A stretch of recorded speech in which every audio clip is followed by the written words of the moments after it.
And also some lovely fibres are found in things like chia seed, making chia seed gel, and also slippery elm.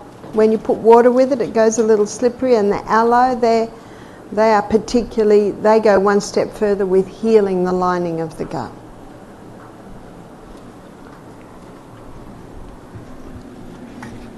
And what that does is that repopulates. So we need both. We need the probiotics and the prebiotics.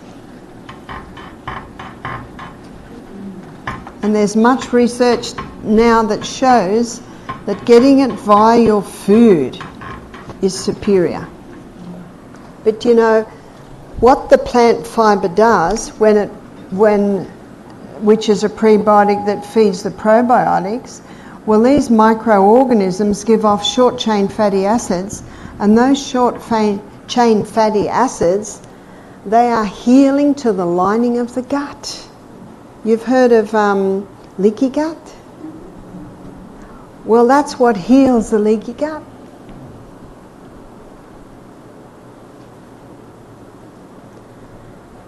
So now we're left with insoluble fibre as it travels through the small intestine and into the large intestine. And there's a double-layered valve here, and that's called the ileocecal valve. It's a one-way valve. We don't want anything from here going back into there. And as I mentioned earlier, it's in that area where our B12 is absorbed. But notice there's a little organ here called the appendix. God doesn't make mistakes, does he? And the appendix has two important roles in the gut.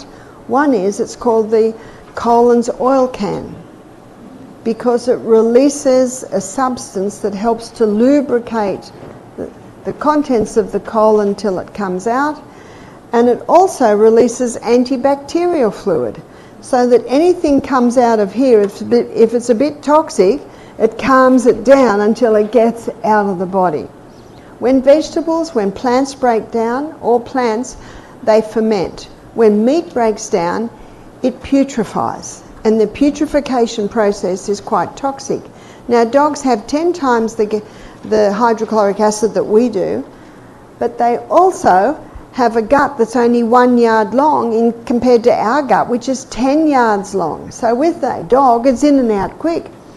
And as a gardener, we would never consider putting dogs' droppings into our compost bins or into our gardens, because it's actually got putrefied stuff in there. But if someone wants to eat meat and likes meat, my suggestion is make it a small part of the diet and pack it out with a lot of vegetables. But let's say someone's on a high meat diet, and it must be organic. Personally, I choose to eat plants.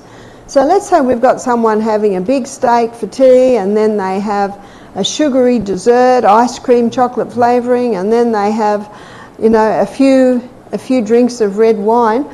Wow, what's coming out here is pretty putrid.